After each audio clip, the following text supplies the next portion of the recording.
Viral Depok kembali heboh dengan penampakan babi ngepet jilid 2.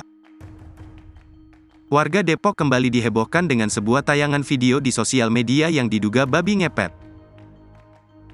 Dalam rekaman video yang diunggah akun @depok24jam terlihat seekor binatang yang melintas di depan rumah warga yang heboh disebut sebagai babi ngepet.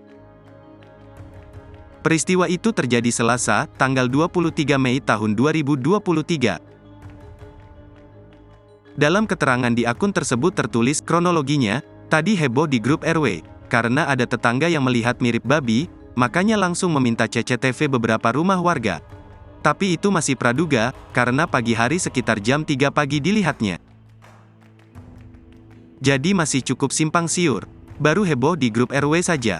Lokasinya Depok 2. Tayangan yang baru 1 jam lalu diunggah itu langsung direspons banyak warganet.